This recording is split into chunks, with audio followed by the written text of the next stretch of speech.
Assalamualaikum warahmatullahi wabarakatuh. Bismillahirrahmanirrahim. Alhamdulillahi rabbil alamin. Wa afdalus salati wa atamu taslimi ala sayyidina Muhammadin wa ala alihi wa sahbihi ajmain. Rabbi shrah li sadri wa yassir li amri wahlul 'uqdatam min lisani yafqahu qawli. Subhanaka la ilma lana illa ma 'allamtana innaka antal alimul hakim. Allahumma akhrijna min zulumatil wahmi wa akrimna binuril fahmi waftah alaina bima'rifatil ilmi wa sahhil akhlaqana bil hilm waj'alna mimman yastami'una al-qawla fayattabi'una ahsana. Allahumma آت نفوسنا تقواها وزكها أنت خير من زكاها أنت وليها ومولاها. اللهم أرنا الحق حقا وارزقنا اتباعه وأرنا الباطل باطلا وارزقنا اجتنابه. اللهم انفعنا بما علمتنا وعلمنا ما ينفعنا وزدنا علما وهدى. Amma ba'd. Alhamdulillah, muslimin muslimat, hadirin hadirat yang saya hormati. Moga-moga kita semua dirahmati dan diberkati oleh Allah Subhanahu wa taala, dan moga-moga kita semua dikurniakan oleh Allah Subhanahu wa taala kefahaman yang baik di dalam urusan agama sesuai dengan sabda junjungan Nabi kita Nabi Muhammad sallallahu alaihi wasallam, man yuridillahu bihi khairan yufaqihu fid din.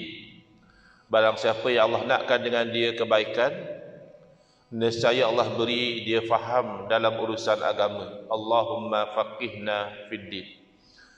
Dan moga-moga kita semua dikurniakan oleh Allah Subhanahu wa taala akhlak yang mulia sesuai dengan sabda Nabi sallallahu alaihi wasallam, innama bu'istu liutammima makarimal akhlak.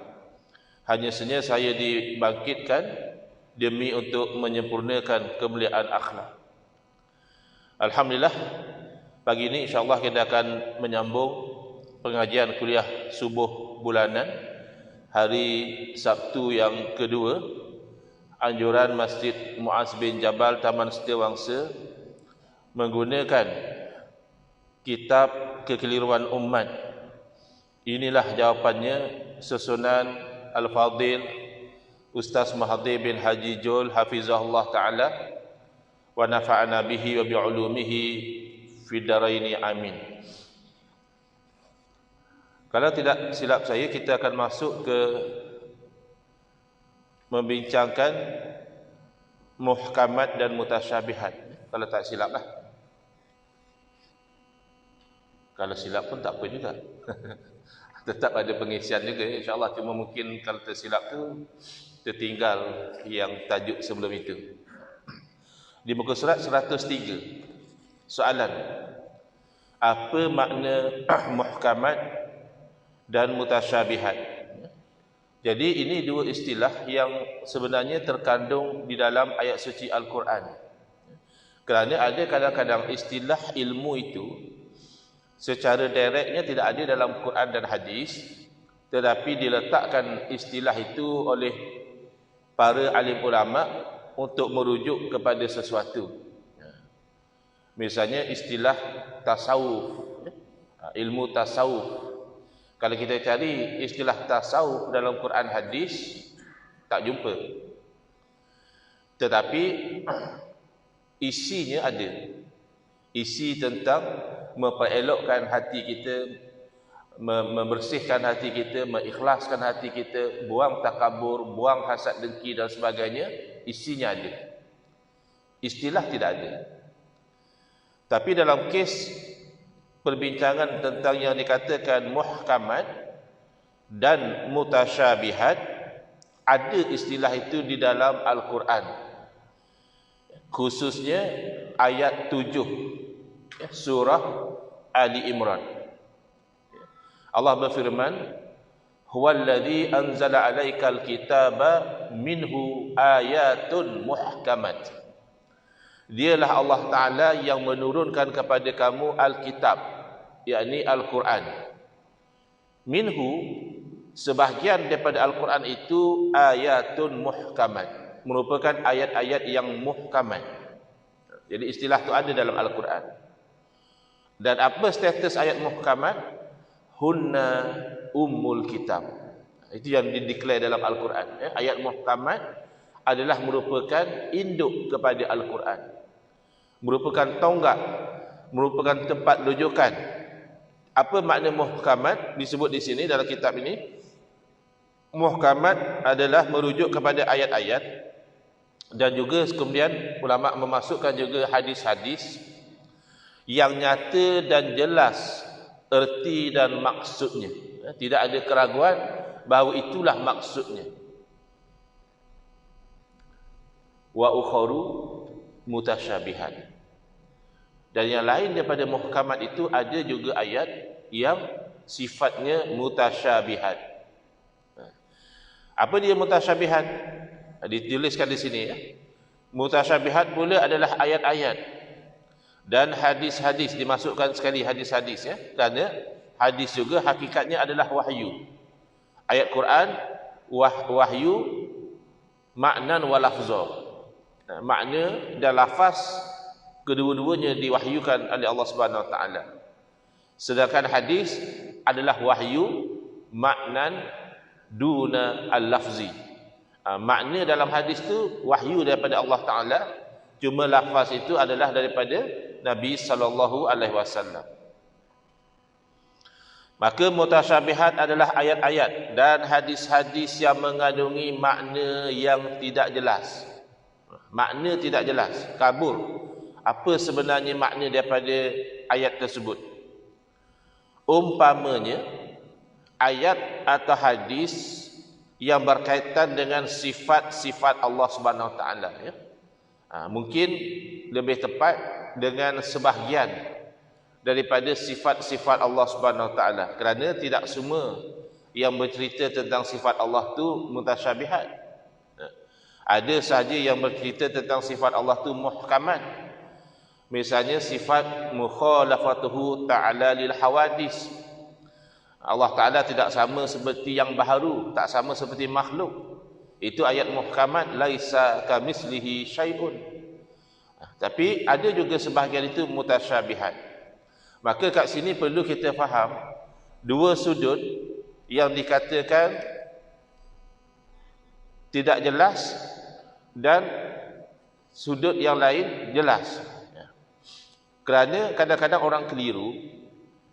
Dia kata, saya berpegang bahawa Allah Ta'ala wujud bertempat di suatu tempat. Bukan kita makhluk saja bertempat, kata dia. Allah juga ada tempat. Di mana tempat Allah? Di atas arasy. Kita kata tak betul Tuhan cakap macam itu. Kerana Tuhan kena ingat, arasy itu sepakat umat Islam adalah makhluk Allah. Kalau ada orang kata arasy bukan makhluk, berarti syirik lah. Ada selain daripada Allah bukan makhluk. Bila arasy itu makhluk Allah, maka mustahil Allah itu berada pada makhluk dia.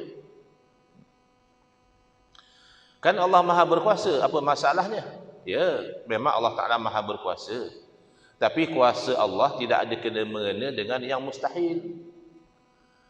Sebab itu Jabatan Mufti Negeri Terengganu antara alasan sebab mengeluarkan fatwa mengatakan ajaran Muhib Khawli, penceramah daripada Syria, sudah duduk di Malaysia lama, adalah sesat lagi menyesatkan. Salah satu sebabnya kerana dia berkata, oleh kerana Allah Ta'ala Maha Berkuasa, setakat itu betul ya, Allah Ta'ala Maha Berkuasa itu betul. Maka kalau Allah berkehendak, Allah boleh menciptakan anak buat dirinya. Allah juga boleh ada anak. Tinggal Allah nak ke tak nak je. Sekarang ni Allah tak nak ada anak, tak adalah. Tapi kalau satu masa Allah nak ada anak, boleh je. Ini sesat. Bahkan boleh jadi kufur. Ini jelas bercanggah dengan soreh pada Quran dan hadis, lam yalid lam yattakhiz walada. Tapi kan Allah Maha berkuasa, betul. Allah Maha berkuasa, tetapi kuasa Allah ni kena mengenanya dengan sesuatu yang mungkin. Sesuatu yang boleh wujud, boleh tak wujud. Itu cerita kuasa Allah. Adapun sesuatu yang mustahil, itu tidak ada kena mengena dengan kuasa Allah. Contoh, adakah Allah Ta'ala berkuasa menciptakan bayi daripada pasangan suami isteri yang telah lanjut usia? Suami sudah umur 100 tahun, isteri sudah umur 95 tahun. Dia sudah menopause lebih kurang 40 tahun yang lalu misalnya. Tiba-tiba isteri dia umur 95 ni pregnant, mengandung, lalu melahirkan bayi. Adakah Allah berkuasa menjadikan saya sedemikian? Jawabnya, mustahil dari segi adat, harus dari segi akal. Apa maksud adat di situ? Kebiasaan. Kebiasaannya mana pula orang umur dah 95, umur 60 pun dah tak beranak dah. Ya, umur 70 pun dah tak beranak orang perempuan ni. Ada pula umur 95 boleh beranak. Tak adalah. Tapi dari segi akal, apa masalah? Itu masih dalam kuasa Allah Ta'ala. Allah Ta'ala menciptakan manusia, bayi daripada seorang wanita yang tidak pernah digauli oleh lelaki. Sayyidatina Maryam melahirkan Nabi Isa alaihissalam tanpa bapa. Allah jadikan. Bahkan Allah Ta'ala menciptakan Nabi Allah Adam alaihissalam tanpa ibu dan bapa. Apa sangat Allah ciptakan seorang manusia daripada ibu bapa yang telah lanjut usia, sepatutnya itu lebih mudah lagi. Tak ada ibu bapa pun Allah boleh ciptakan. Tetapi anak Allah mustahil. Kerana anak Allah itu bererti Allah juga. Anak kucing apa? Kucing. Anak lembu, ya lembu lah. Anak kambing, kambing. Anak Tuhan, ya Tuhan. Berarti Tuhan itu ramai. Dan anak Tuhan tentulah bersifat sebagaimana Tuhan. Kalau Tuhan beranak, anak Tuhan beranak juga, maka ada cucu Tuhan. Nah, lama-kelamaan sekampung Tuhan, setaman, senegeri. Nak kena buat pilihan raya umum, nak pilih ketua Tuhan. Ini sudah jadi cerita dongeng. Akal yang sihat tidak boleh terima Tuhan lebih pada satu. Lau kana fihi ma alihatun illallahu la fasadata. Kalaulah ada Tuhan-Tuhan yang banyak. Dia tak faham. Muhib ni orang Arab, tapi orang Arab pun kadang tak faham Quran juga. Mungkin makna perkataan dia fahamlah. Maksud perkataan dia tak faham. Bila Allah berfirman, "Lau aradallahu ayyattakhidha walada." Kalaulah Allah tu nak ambil anak, nak punya anak. Jadi dia kata tu kalau maknanya bolehlah, bukan. Bukan semua kalau berarti boleh. Sama juga, "Lau kana fihi ma alihatun illallah." Kalaulah ada pada kedua-duanya, pada langit dan bumi ini alihah, Tuhan-Tuhan yang banyak, illallah, lain daripada Allah. Adakah oleh kerana itu kita kata sebenarnya boleh je kalau ada Tuhan banyak? Buktinya Allah sendiri berfirman lau, kalau. Tidak. Kalau di situ menunjukkan mustahil. Kalau itu nak mengatakan tak mungkin. Kerana kalau Tuhan banyak, nescaya langit bumi ni hancur. Kerana masing-masing Tuhan nak buat cara dia. Yang ni nak buat macam ni, yang satu lagi nak macam, berarti mustahil. Jadi demikian mustahil Allah Ta'ala itu bertempat, kerana tempat itu cerita makhluk. Bahkan orang yang mengatakan Allah bertempat atas aras, mereka sebenarnya sama macam kita, menolak satu akidah namanya al-hulul wal ittihad. Ada orang mendakwa Tuhan ni hulul, berada pada makhluk dia. Ittihad parah lagi. Tuhan tu menyatu dengan makhluk. Yang nak buat bawa ajaran sesat ni memang saya sukalah.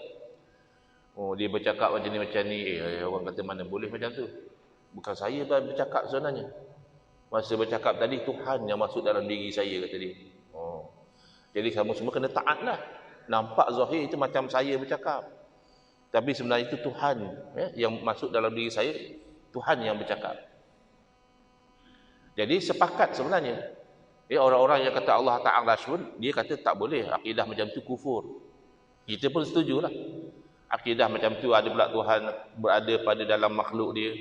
Ataupun Tuhan menyatu terus sebati dengan makhluk dia. Kalau kita katakan air kita letak seketul guli. Mana guli dalam air. Ataupun kita ambil gula masuk dalam air, kita kacau. Tu gula menyatu dengan air. Itu tak mungkin berlaku kepada Allah Ta'ala berada dalam makhluk dia atau bersatu dengan makhluk dia. Tapi mengatakan Allah Ta'ala itu kan berarti Allah berada pada makhluk dia. Tapi dia tak boleh faham lagi. Dia katakan Allah Ta'ala maha berkuasa. Apa masalah kalau Allah berada atas arasy? Habis dalam hadis 1/3 malam Allah turun ke langit dunia. Itu zahirnya. Nazala tu kalau kita terjemah direct maknanya turun ke langit dunia. So mana satu? Allah atas arasy ke Allah di langit dunia? Kalau nak kira zahir, kena pilihlah. Macam ni kata dia. Allah tu di atas arasy. Tapi 1/3 malam Allah turunlah ke langit dunia. Jadi arasy tu kosonglah sekejap. Okey. Jadi 1/3 malam tu bila? 1/3 malam tu adalah pada setiap detik. Tapi di tempat yang berbeza. Percayalah saat kita sedang bercakap ni, dah lepas subuh dah pun, ada satu tempat di dunia ni sedang 1/3 malam. Maka 1/3 malam tu sentiasa. Jadi kalau ikut zahir, Allah tu sentiasa di langit dunia. Dalam hadis kursi pula, kalau kita ziarah orang sakit, Allah berada di sisi orang sakit. Kalau ikut ayat Quran pula, wa huwa ma'akum aina ma kuntum, dia Allah Ta'ala berada bersama di mana-mana kita berada. Itu bukan makna begitu, Ustaz. Itu maknanya ilmu Allah. Itulah namanya takwil. Itulah namanya mengalihkan daripada makna zahir kepada makna lain. Kalau ikut zahir, ma'iyatul zat, bersama tu makna diri orang itulah bersama. Adapun ilmu bersama, kuasa bersama, itu namanya kinayah. Metaforikal, bukan makna yang hakiki. Tapi kamu menolak takwil. Tapi tak masalah, Ustaz. Kalau Allah turun naik ke dunia pun, apa masalah? Alangkah malaikat Jibril boleh turun naik dunia? Malaikat Jibril kan Allah yang cipta. Malaikat Jibril yang Allah cipta pun ada kuasa untuk turun naik ke langit, ke bumi. Apa masalah Allah yang ciptakan malaikat Jibril? Takkan Allah tak boleh buat benda tu? Macam mana kamu ni kias Tuhan dengan makhluk? Kias ni, analogi ni, kalau antara dua benda yang sama, kamu boleh buat analogi. Siapa yang belajar usul fiqh, kalau buat kias yang tak sama, automatik kias tu terbatal. Padahal sama-sama makhluk. Jadi satu minuman diharamkan. Kenapa? Kias kepada arak. Dua minuman lah. Dua jenis minuman difatwakan haram. Dalil Quran hadisnya tak ada. Tapi ulama kata haram sebab kias kepada arak. Yang pertama adalah air ketum. Air ketum yang diperah, yang dicampur macam-macam bahan. Bila orang minum jadi mabuk. Mana ada cerita air ketum dalam Quran hadis? Quran tak ada sebut tentang air ketum. Hadis tak ada cerita tentang air ketum. Itu macam mana ulama pandai-pandai kata haram? Bukan ulama pandai-pandai. Ulama pandai. Yang pandai-pandai itu kita. Ulama pandai. Mereka tengok air ketum sifatnya sama seperti arak, wine, iaitu bila diminum tu memabukkan. Maka ada persamaan pada asas hukum. Asas haramnya minum arak tu kerana memabukkan. Maka mana-mana minuman yang sama seperti arak, iaitu memabukkan, hukum sama seperti arak, iaitu haram diminum. Tapi bolehkah satu orang kata, Air sirap haram juga. Kenapa pula? Air sirap tu warna merah. Red wine pun warna merah juga, sama-sama merah. Jadi kalau red wine tu haram minum, air sirap juga haram minum. Oh, tak macam tu. Itu kias ma'al farid. Kias yang ada beza. Persamaan pada warna tidak memberi kesan pada hukum. Kita lihat pada memabukkan atau tidak memabukkan. Minum air sirap tidak memabukkan. Ya, paling-paling blood sugar level naik. Sebab manis sangat air sirap tu misalnya. Tapi kalau sampai memabukkan, tidak ada orang mabuk minum air sirap. Maka batal kias tu. Padahal air sirap masih makhluk lagi. Red wine pun masih makhluk. Nak analogi makhluk sama makhluk pun terbatal kalau berbeza. Macam mana boleh analogi Al-Khaliq yang Maha Pencipta dengan makhluk? Ini kegagalan orang zaman sekarang memahami hukum akal. Tapi dia banyak akal-akalan. Hukum akal lain. Akal-akalan tu bahaya. Jadi kalau nak guna logik yang sama yang dia gunakan, dia kata oleh kerana malaikat Jibril AS boleh turun naik, dan malaikat Jibril itu makhluk Allah, tentulah Allah yang mencipta, malaikat Jibril juga turun naik. Orang perempuan siapa ciptakan? Allah. Orang perempuan boleh beranak tak? Boleh. Ya, ada setengah perempuan Masya Allah sampai 10 anak. Habis Allah yang cipta orang perempuan tak boleh beranak. Jam lah kalau kamu pakai kias Allah Ta'ala dengan makhluk. Jadi beranak disebab pada makhluk satu perkara yang mungkin, yang harus. Ada juga orang perempuan tak boleh beranak, tapi secara asalnya boleh.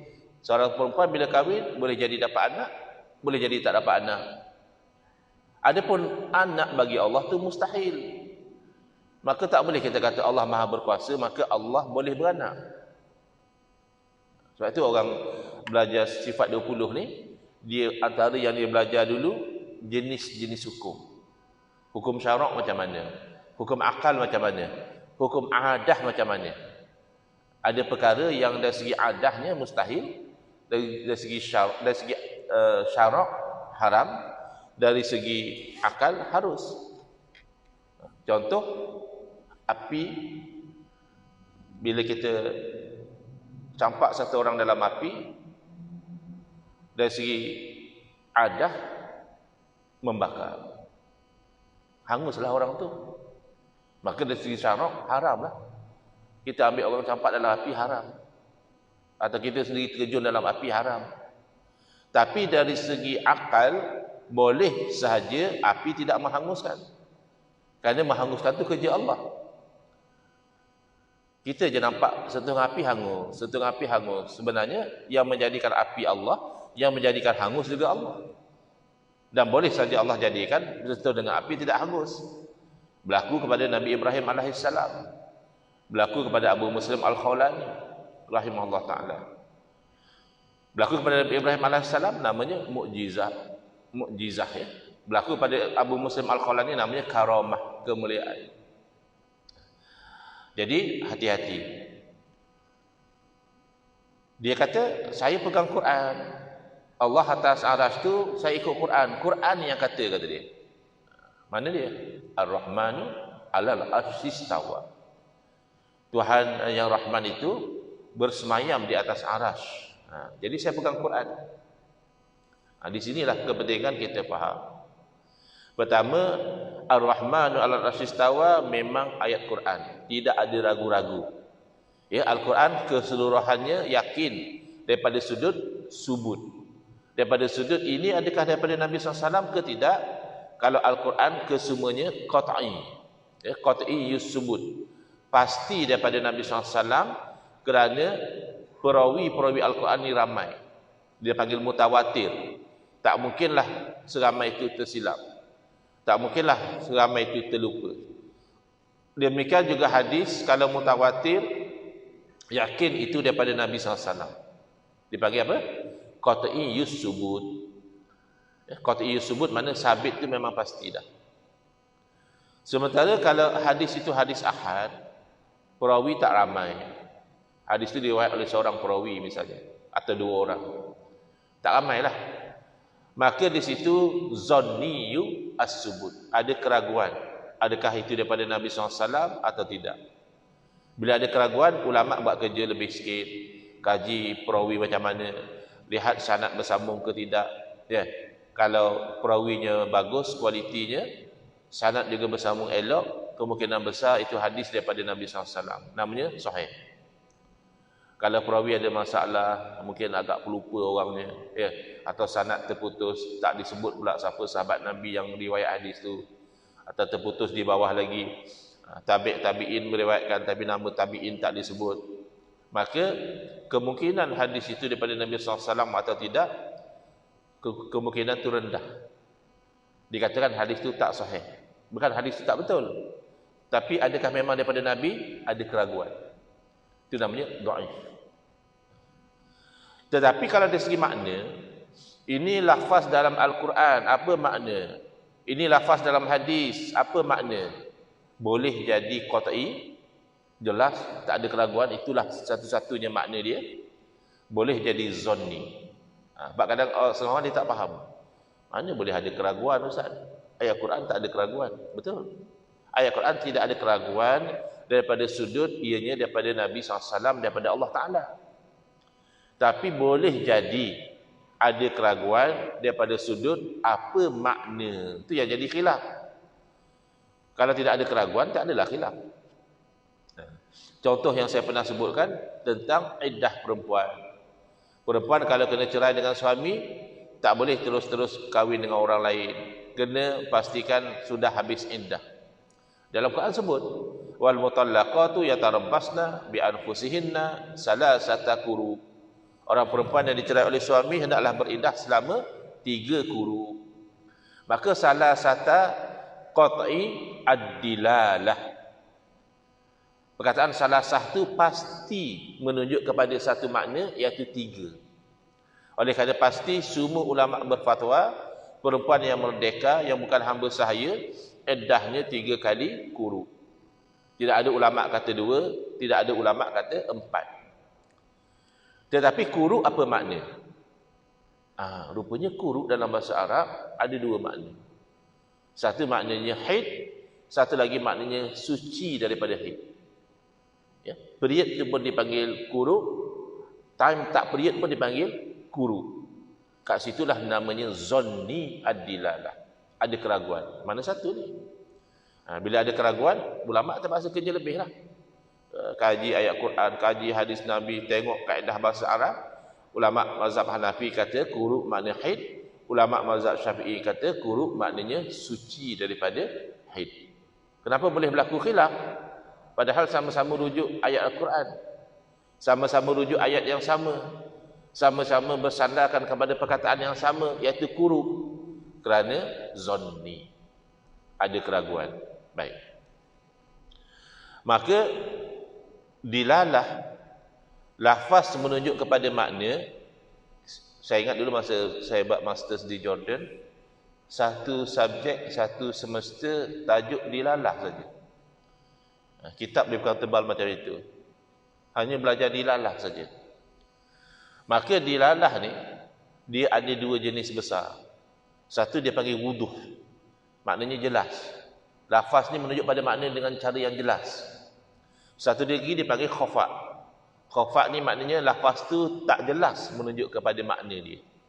Ini 2 pembahagian dilalah, yang jelas, tak jelas. Yang jelas tu dikaji dengan lebih detail, ada 4 level. Satu jelas yang biasa saja, namanya az-zahir. Satu lebih jelas lagi, namanya an-nas. Yang ketiga lebih jelas daripada yang 2 tadi. Apa penting jelas tak jelas ni? Penting sebab kadang-kala seolah-olah yang zahir dengan yang nas bercanggah, maka didahulukan yang jelas. Kadang-kadang yang nas dengan yang dipanggil lagi satu al-mufassar, maka didahulukan yang mufassar. Yang lebih jelas didahulukan berbanding yang kurang jelas. Dan yang paling jelas namanya muhkam. Saya ulang Yang jelas biasa-biasa saja zahir. Lebih jelas pada itu nas. Jelas lagi namanya mufassar. Paling jelas namanya muhkam. Muhkam ni memang tak ada keraguan. Maka ahli sunnati wal jamaah dalam bab akidah berpegang dengan yang muhkam. Kerana akidah mesti yakin. Maka tak boleh dalil akidah tu ada ragu-ragu. Kerana dalil yang ragu-ragu tidak menetijahkan akidah yang yakin.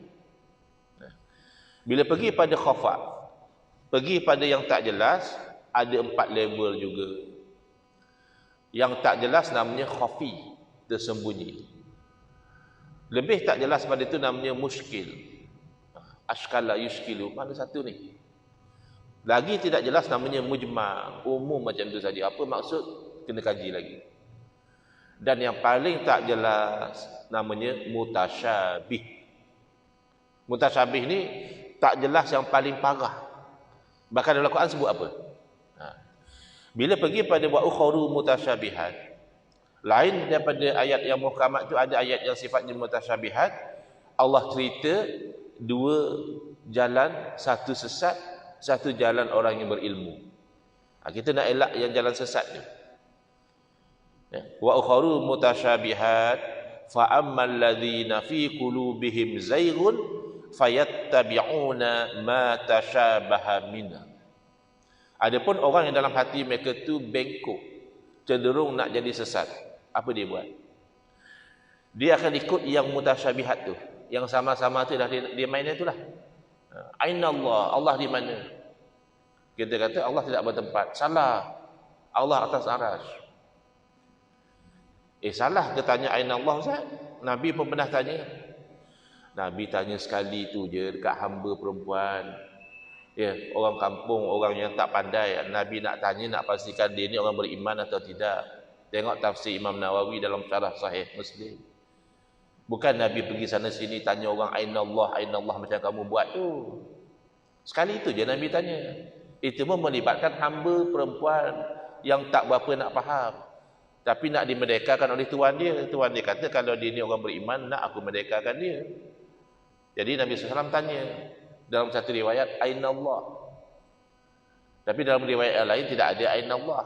Mana isi hadis tu walaupun sanadnya sahih, isinya muttarib. Bila muttarib ada kegoncangan, ada ketidakpastian, maka tidak boleh jadi dalil dalam akidah. Sebab tu ulama dulu tidak pernah jadikan hadis itu dalil mengatakan Allah bertempat di langit. Kerana itu bukan konteks dia. Baik. Jadi orang yang hatinya bengkok, dia akan suka ikut yang sama-sama tadi. Kenapa ikut yang sama-sama? Ya jelas saja. Laisa kamitslihi syai'un wa lam yakul lahu kufuwan ahad. Ibtigha al-fitnah. Dorongannya nak cari fitnah, pergaduhan, pertikaian, polemik. Ya. Bahkan kadang-kadang sampai mengkafirkan. Dengan dia main ayat mutasyabihat, dia anggap orang yang berakidah Allah wujud tidak bertempat kafir. Kamu kena kata Allah wujud tempatnya atas aras, baru kamu tu orang beriman. Sampai ke tahap itu. Wabtigha at-ta'wili, dan dia nak juga cari satu tafsir bagi ayat itu. Sedangkan tidak dituntut. Sebab wa ma ya'lamu ta'wilahu illallah. Tidak ada yang tahu makna ayat mutasyabihat ni kecuali Allah. Maka itulah datangnya metod ahli sunnah wal jamaah yang pertama, namanya tafwid, serah kepada Allah. Ya. Ar-Rahman al-Istawa. Wajib tak kita beriman istiwa? Wajib. Apa makna istiwa? Serah pada Allah. Itu betul. Kalau kamu dah katakan istiwa tu maknanya bersemayam, tapi bersemayam yang layak dengan Allah, tu problem. Sebab bersemayam dalam segi bahasa maknanya duduk. Cek dalam kamus Dewan, bersemayam, apa makna dia? Duduk. Jadi duduk itu sifat makhluk. Tiba-tiba kamu kata duduk yang layak dengan Allah, tak selesai. Kamu kata beranak yang layak dengan Allah, boleh? Allah beranak tapi beranak yang layak dengan Allah. Mana ada orang kata macam tu? That's the point. Tak ada orang Islam kata macam tu. Dalam hadis, baritu falam tazurni, wahai anak Adam, aku sakit, kau tak datang ziarah aku. Bolehkah kita kata Allah juga sakit, tapi sakit yang layak dengan Allah lah? Mana ada sakit yang layak dengan Allah? Sebab itu dalam hadis tu Allah sendiri takwil. Bila hamba tu tanya, Allah jawab, maridu abdi fulan. Maksud marid tu, aku sakit, adalah hamba aku si fulan sakit. Kenapa kau tak ziarah dia? Jadi kita tak maulah yang tu. Kita tak mahu yang bermain dengan ayat mutasyabihat, jadikan dalil akidah, tak mahu macam itu. Sebab itu orang yang ada zaid.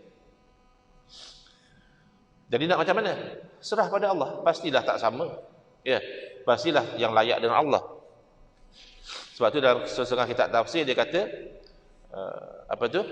Istiwaan yaliqu bihi jalla jalaluh. Istiwa yang layak dengan Allah. Okey, itu sesuai.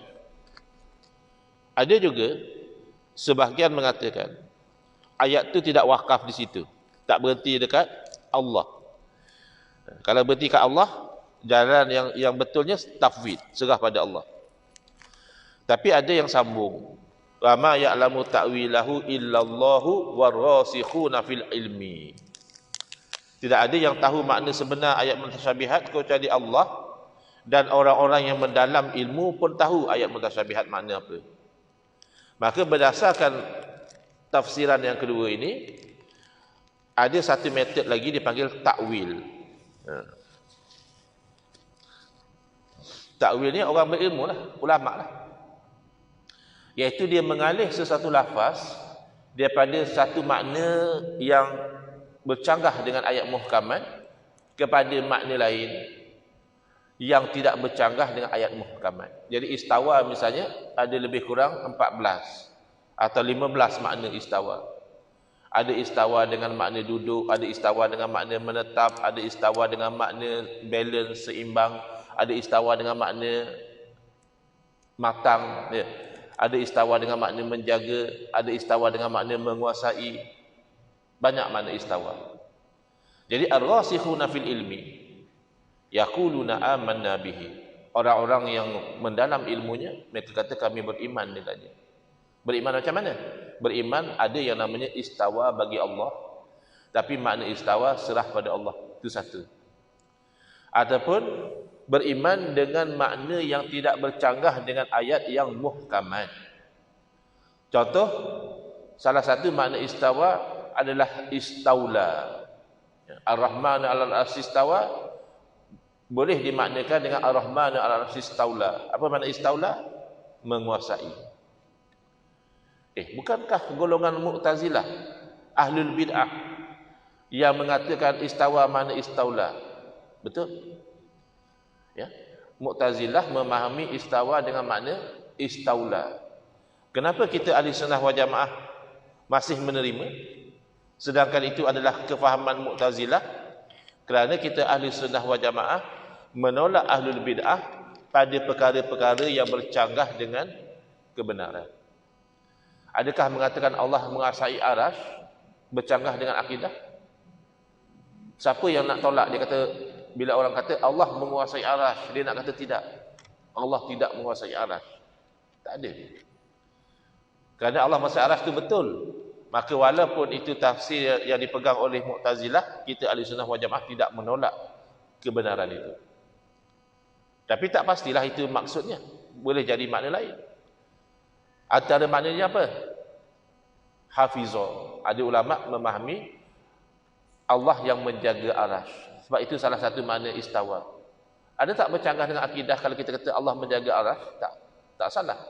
Itulah makna Al-Qayyum, yang menjaga segala-galanya. Ada juga seperti Al-Imam Fakhruddin Ar-Razi memaknakan istawa dengan qahara, menggagahi. Apa maksud menggagahi? Kita makhluk ni, kita kadang nak lain, tapi yang berlaku lain. Maka nak tak nak itulah yang kita terpaksa terima. Sebab kita tu terpaksa digagahi dengan takdir Allah. Adakah arasy tidak digagahi oleh Allah? Adakah arasy tidak perlu ikut apa yang Allah Ta'ala kehendaki? Ya, arasy terpaksa patuh pada apa yang Allah kehendak. Ya. Maka makna-makna ini yang tidak bercanggah dengan akidah, tidak bertentangan dengan ayat yang muhkamat, diterima. Dalam metod yang kedua namanya takwil. Jadi sama ada kita pegang metod tafwid, tak bincang langsung makna apa, yang pasti makna yang layak dengan Allah, ataupun kita menerima makna yang tidak bercanggah dengan akidah, kedua-duanya menatijahkan akidah ahli sunnah wal jamaah, iaitu akidah tanzih. Mensucikan Allah daripada menyerupai makhluk, mensucikan Allah daripada sebarang kekurangan. Itulah kesimpulan daripada perbincangan tentang ayat mutasyabihat dan ayat yang muhkamat. Walaupun saya tak stick betul-betul dengan apa yang tertulis di dalam kitab ini, tapi insya-Allah tidak lari daripada isi kitab ini. Next, insya-Allah di muka surat 106 ada orang mendakwa saya ikut salaf. Saya ikut salaf generasi awal. Maka saya tidak takwil. Saya tak mahu takwil-takwil ni. Maka di muka surat 106 dibawakan bukti bahawa salaf juga ada kalanya mereka takwil. Jadi dakwaan kononnya salaf tidak takwil tu tidak tepat. Akan dibawa contoh-contoh ayat-ayat suci Al-Quran yang ditakwil oleh generasi salaf sendiri. Wallahu a'lam. Tanda tuan-tuan, muka surat 106 pada kuliah yang akan datang di tahun depan, insya-Allah. Kita jumpa tahun depan insya-Allah. Bismillahirrahmanirrahim. Alhamdulillahirabbil alamin. Wassalatu wassalamu ala asyrafil anbiya'i wal mursalin wa ala alihi wa sahbihi ajma'in. Allahumma shrah sudurana wa ahsin akhlaqana wa azim ujurana wa nawwir qulubana bi nuri hidayatika kama natarada bi nuri syamsika abadan abada. Allahumma nqulna min dhilil ma'siyati ila izzi ta'ati ya arhamar rahimin. Wa sallallahu ala sayyidina Muhammadin wa ala alihi wa sahbihi wasallam. Walhamdulillahirabbil alamin. Amin ya rabbal alamin. Wal afu minkum.